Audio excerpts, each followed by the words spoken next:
exploring lakes, rivers, and reservoirs across the country with an unyielding goal to enlighten viewers from a fisheye perspective.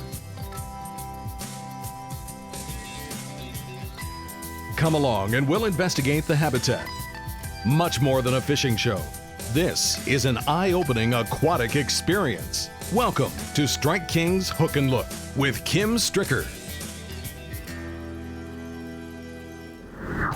The Great Lakes and its connecting waters are estimated to have been formed at the end of the last ice age, when the Laurentide ice sheet receded. The retreat of the ice sheet left behind a large amount of meltwater, which filled up the basins that the glaciers had carved, thus creating the Great Lakes as we know them today. Since the 19th century, however, an estimated 160 exotic species have invaded the Great Lakes ecosystem, with ship ballast being the primary suspected pathway. In most recent times, zebra mussels, round gobies, lampreys, and several types of crayfish have been unintentionally introduced, altering the ecosystem and threatening native species. Conversely, successful calculated introductions have taken place over the past century in an effort to enhance the fishery. Freshwater salmon species were first introduced into the Great Lakes system as early as the late 1800s, initiating a variety of recreational angling opportunities. And today, through continued research, combined agency efforts, and annual stocking programs, the salmon fishery continues to provide entertainment and thrills you can holler about. Oh, look at that one! That's a big one. That's what I'm talking about. That's a big one.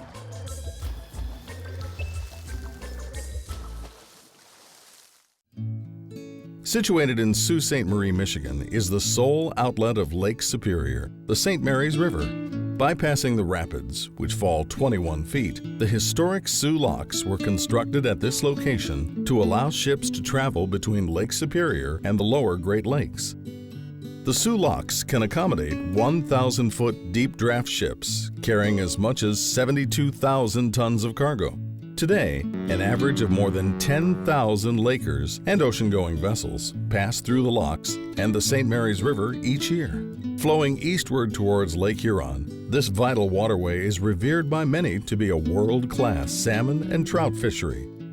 In 1985, Lake Superior State University, Edison Sioux Electric Company, and Michigan's Department of Natural Resources collaborated in an effort to introduce a healthy and viable Atlantic salmon fishery in the St. Mary's River system. Since then, 40,000 Atlantic salmon are annually reared and released by Lake State's Aquatic Research Laboratory, and the effort has created a premier annual run of adult Atlantics. Let's join our host, Kim Stricker, as he meets up with the Aquatic Research Lab Manager, Roger Greil. This is one of the few fish hatcheries that is operated and owned by a university for undergrads only. We use this as a training tool. You know, our production fish and the fish we rear here is secondary. Our main goal and objective are training our students from everything from egg take right on up to holding them a year and a half and releasing them. Keep an eye on them. We throw tags on these fish and we try to figure out their pattern, where they're going, where they're feeding.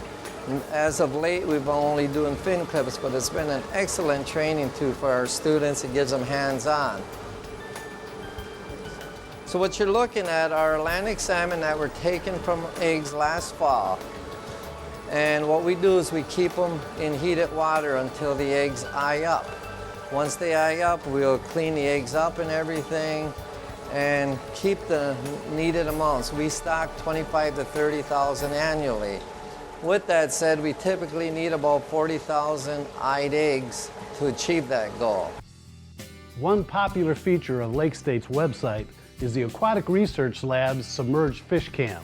You can view online live streaming video of the returning Atlantics.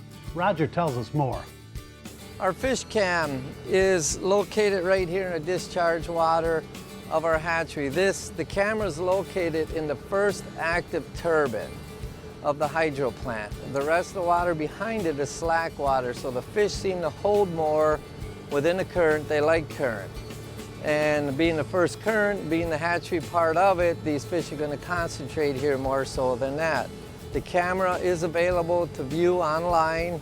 We have it in the river as soon as the ice leaves in April, right up until it starts freezing and getting ice, we pull it out. Coming up, Kim and renowned salmon guide John Giuliani jigs Strike King Z2s for returning Atlantics. Hook and Look is brought to you by Strike King Lure Company, #1 in fishing lures. Humminbird, simply, clearly, better. Vicious Fishing Line, get vicious. And by Boat US Angler.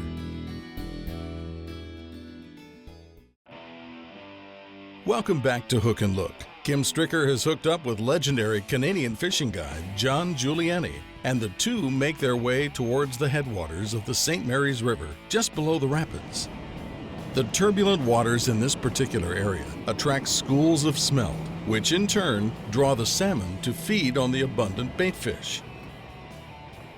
It's here where Kim and John will begin their drift, slipping with the current flow and utilizing the trolling motor to assist in guiding their direction. Strike King's soft plastic Z2 closely resembles the smelt, and teamed up with a tour-grade jig head, can be vertically jigged throughout the entire water column, enticing the salmon at any depth.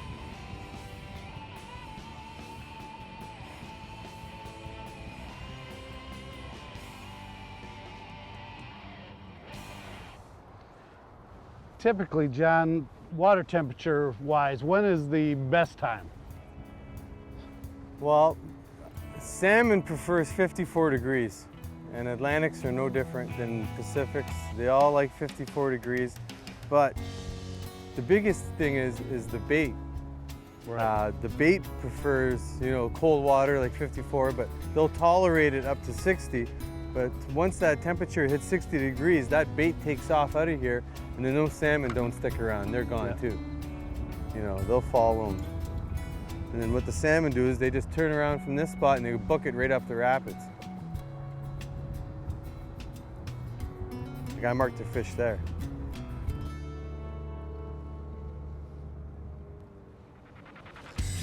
Let's fish. There's Sean, There's that's a him. fish. Good job, Kim. Right on, buddy. That's a nice Atlantic. All right, I've been waiting a while for this, John. Nobody said they were easy. Awesome. Good job, buddy. Come on up and Jump for it. That water's still a little cold. They just don't want to jump. I don't think it's a very big one. Oh, nice Atlantic. That's a dandy. He's not ready yet. That's a big Atlantic, Kim. Good job. all right. That's what we're talking about, baby doll. It's well worth the wait too. Good job, buddy. What a big Atlantic. That's a 3-year-old fish right there. He's all wrapped up. Boy, he banged that Z2, didn't he? Did he ever? Isn't that a beautiful fish? When they decide they're gonna eat. Now look right there in the side of the mouth. Boy, did he ever crush that? No kidding. Look at how Look pretty at the that- back on that thing. They're built like tuna. No kidding. When they fight, they just Yeah, twist they just and twist turn. and turn, but that water's still cold. They won't really. That one didn't really jump like they're typically, jump. Yeah. But he came running right at us, and he did that, that alligator roll. But what a beautiful fish. That is fantastic. Short and fat, just like a lake run brown, but they got no dots on their tail. Whoa. Easy, easy, boy. Yeah, that's the way to put them back. Did you see that? Because the Atlantics are a put and take fishery, John typically encourages his clients to take a fish home to eat. Apparently, that doesn't apply to TV hosts. That's the way to put them back. Mm-hmm. I see the game we're playing now.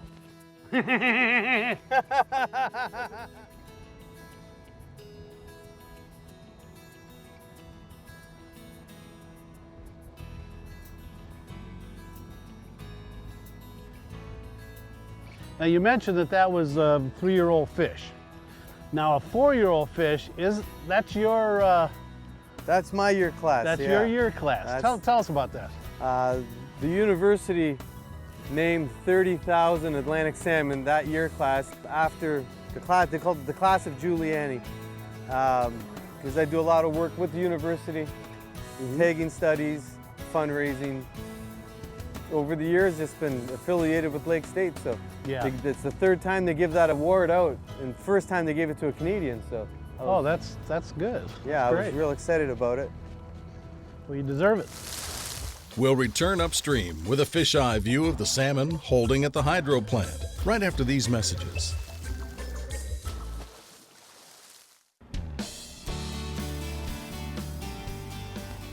Are you as fortunate as I am to have a garage dedicated to just your boat, but unfortunately the garage door is only a standard height? Well, at least Power Pole makes it convenient to accommodate a shallow water anchor. I just keep one of the remotes in my truck, and before entering the garage, I simply lower the pole a few inches and continue backing in without even leaving the truck. There's no dismantling, just a simple push of a button.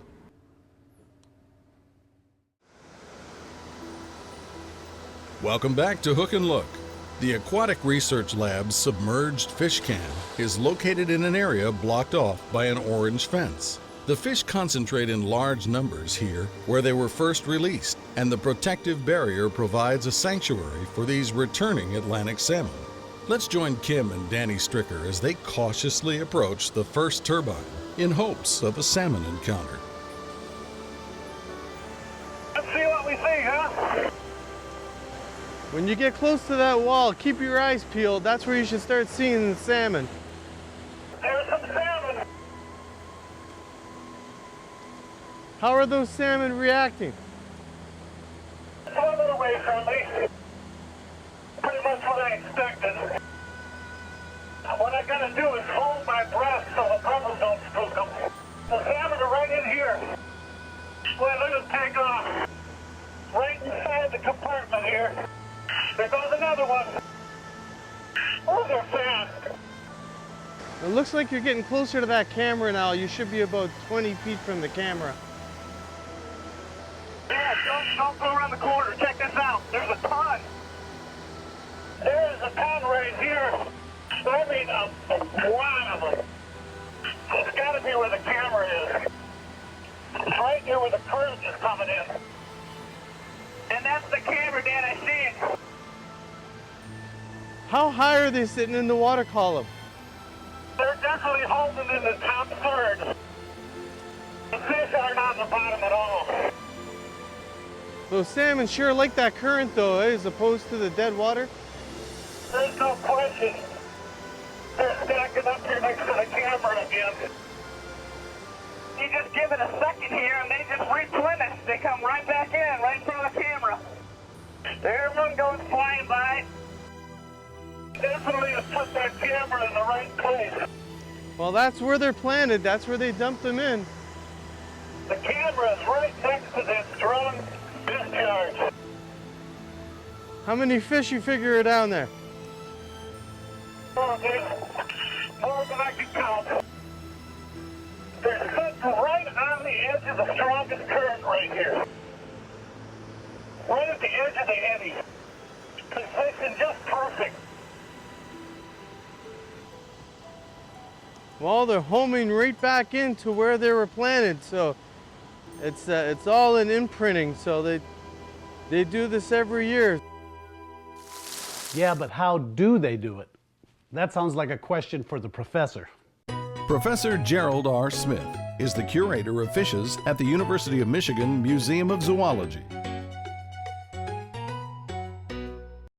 The great thing about salmon is that they home by scent. This was shown by Art Hasler at the University of Wisconsin years ago, who was studying homing behavior in all kinds of fish. And white bass, for example, were homing using the sun. But salmon were doing something different. So he set up a station with a rare chemical being dropped into that station, released a bunch of baby fish, Pacific salmon in this case, and 4 years later, those baby fish came back to that station where he was still, or again, dripping that chemical. He then moved the chemical drip station to another stream and caused those fish that had been imprinted to that stream to go to the new stream with the old chemical now moved to it. This was a beautiful experiment that convinced everyone that salmonid fish home to scent. Now, a lot of subsequent work showed that the scent is partly the vegetation and local geology, but also partly coming from bile salts from fish of the same species. Once again, an interesting bit of knowledge from the professor. Stay with us. There's more St. Mary's salmon coming up. This portion of Hook and Look is brought to you by Ranger Boats, still building legends one at a time. Power Pole, swift, silent, secure. Evinrude. And by PADI, the Professional Association of Diving Instructors. PADI is the way the world learns to dive. Welcome back to Hook and Look. Let's join Kim and his guest, Canadian salmon guide John Giuliani, as they utilize Humminbird sign imaging technology to survey the boulder-strewn bottom of the St. Mary's River. John, I've got the side imaging shooting out 80 feet to the right and to the left, and you can see the rock bottom you've got here. Now this goes up and down. This goes up and down, it varies. It'll drop down as far as, 30 feet in some spots, and then it'll rise as high as, 10, 11 feet. Do the salmon use the eddies just kind of like a smallmouth does, or does it like to be more in the current? No, salmon in this spot especially like to use that structure to ambush the prey. See, the smelt will come over top and they'll bust them to the surface. And I know that because they bust the bait in the same spots every day. So and you can tell it's right on those drop-offs. So you can see the whole edge of the boulders, and then you get a smooth bottom. And that's smooth from the current flow. Yes, exactly. Let's make another pass. As Humminbird side imaging indicated, there really didn't appear to be a whole lot of salmon, or bait fish for that matter. The late spring, the cold water, had the run delayed a bit. To make things even more challenging, the southwest wind picked up and began bucking the current. It's getting breezy. It ain't easy when she's getting breezy.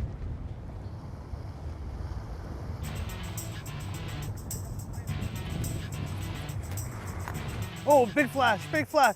Look at him, he's still chasing it. Oh yeah, there yeah. He is, I got him. You got him, good way to go. Yeah. Oh, look at that one. That's a big one. That's what I'm talking about. That's a big one. Boy, he chased that guy. That was awesome. Awesome. Right in the wave pool. Big fish. It's a big one.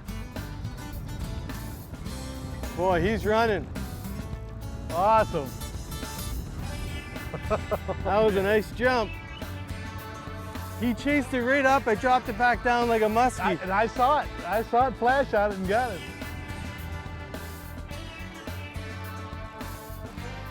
He's diving again.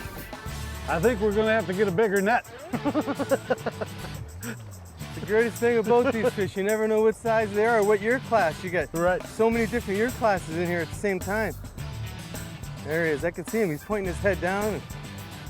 As John continues to fight this fish, let me show you how we rigged the Z2. Using a Strike King Tour Grade 3/8 ounce unpainted jig head, I'll apply a drop of crazy glue and firmly secure the Z2 to the jig. Then we tie it to about 3 feet of 10-pound Vicious Pro Elite fluorocarbon line as a leader, which is then tied to a swivel with a 1/4 ounce Strike King tungsten bullet weight above that to help the bait fall properly in the heavy current. Boy, that is a big one.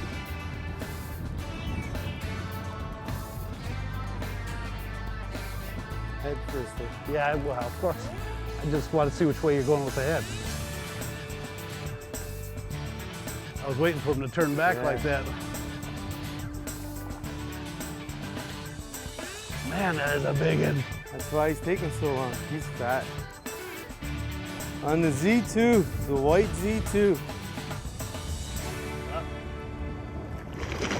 Yeah, kid. That's what I'm talking about, baby. I'm not used to lifting fish this size. Just like downtown, baby. Man, that is awesome. Look at the Oh, size that's a of that. pig. Look at the size. Oh, man, what a fish. Now, that's what I'm talking about. Z2 in his mouth. Wow. Absolutely incredible. Thick across the back, boy. Really heavy. That is, They're built for stealth. You know, they got to chase down them prey, but they're short, torpedo shaped.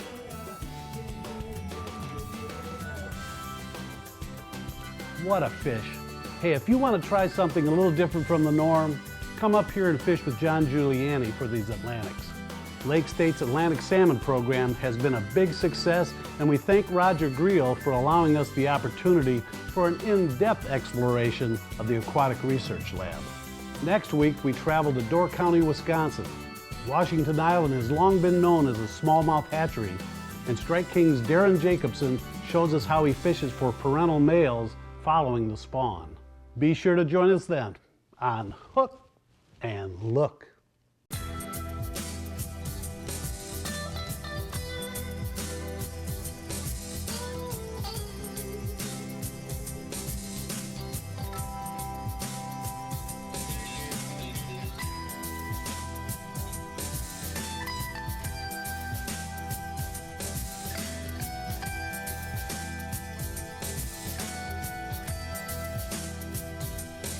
Hook and Look is a Kim Stricker production.